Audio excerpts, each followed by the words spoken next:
I'd say about 50% of the time in our communities, they're giving feedback, meaning, what do you think of this? What do you think of this product? What do you think of this idea? What do you think of this ad? What do you think of this package? What do you think of this website? What do you think of this word? What do you think of this PR strategy? I mean, it's reacting to things. Hi, I'm Diane Hessan. I'm the president and CEO of Communispace. Welcome to our new offices. Come on in. We started the company about 10 or 11 years ago. We always had very funky space. Our space always mattered a lot to us because we're a service organization. We're a technology company, but most of what our clients experience is our people. That means that culture has a huge impact on quality, and so we've always paid a lot of attention to space. In 2004, that's the year when we knew that we were going to make it as a company. We knew we were going to survive.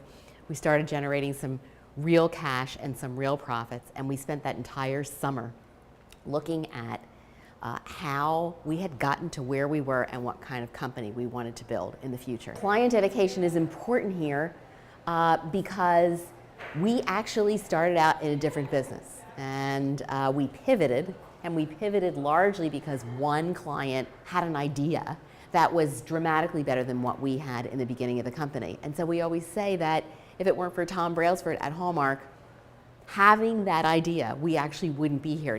Given that everything I had done in my career prior to that was about listening to your customers, I'm listening to all these customers and they like the idea, but the real customers, who are the people who are supposedly using the software, are like not getting it and not excited. So we're in Kansas City and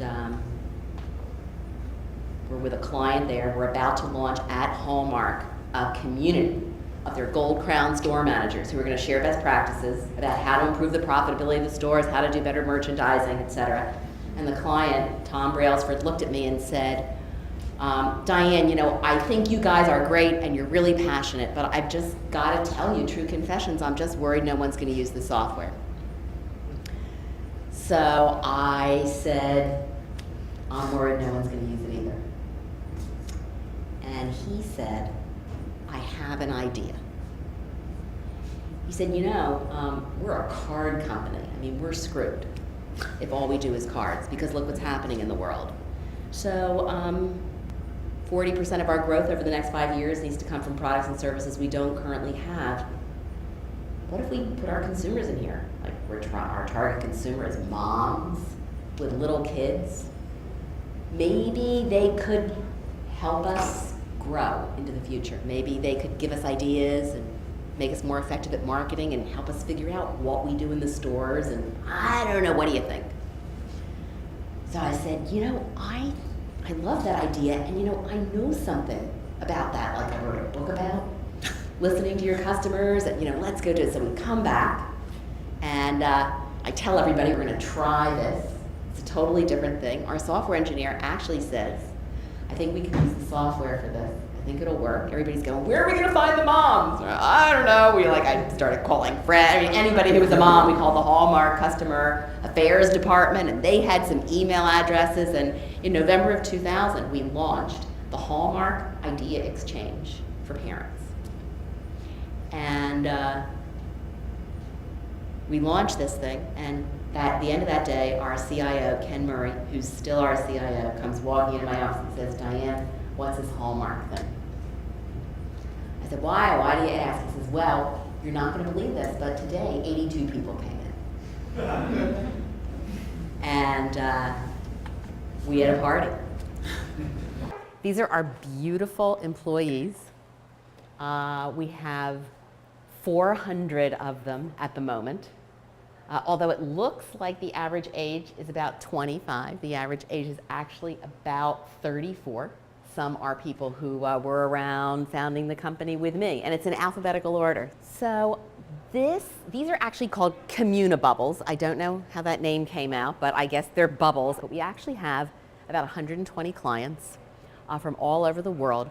Our clients are all major brands. I mean, for most of these logos, I always say for most of these logos, my mom has heard of these companies. About 80% of our business is consumer-oriented types of companies, B2C, whether that's retail or consumer packaged goods, or consumer electronics or whatever, and then about 20% of our business is more B2B, but these are all really great names. Our first client was Hallmark, and we have other clients here like Kraft, like Unilever, like Colgate. Once we start working with a client, we fall in love with them, and if we love them, how can they not love us back? So we're good at holding on to our clients. Everything around here gives me goosebumps. I will tell you that it's very humbling. I mean, this is my dream. I'm so proud of what we've created. I'm so proud of who has decided to do business with us. I mean, I don't even know whether we have their permission, but in the last week, we have closed business with probably one of the best retail brands in the world, with one of the most admired companies on the planet, and with probably the most admired financial services company on the planet. And they've never been clients before. We've got them all in the past week, and I always just want to pinch myself. Think about what we do. I mean, we're basically in the consumer insights business. So Communispace does one thing. We are trying to completely transform the way that major brands listen to their consumers. If you look on the screen of the computer screens of most of these people, they're in one of our client communities, they're online, they're talking to members, they're asking them questions, they're saying, they're creating an announcement about some new project that they want everyone to do, or they're analyzing what people are saying and producing reports for clients. So everything these people are doing is about getting consumers or customers to come online and give advice and insight and feedback to brands. And the ability to have a group of people at the ready, in sync with the way that you're making decisions in your business, is breakthrough for clients. But, look at these people. I mean, how can a brand like Kraft not already know everything? I mean, they have everybody in the world who wants to work with them. So when they work with us again and again and again, year after year, it's a huge point of pride for us. A lot of these people are on our healthcare team. So we have a specialized practice for healthcare and pharma companies who are trying to understand doctors or patients with certain diseases. And it's really, really inspiring work. We're really, really open about everything going on in the company. Everybody knows what's happening, what's working. Everybody knows what the problems are.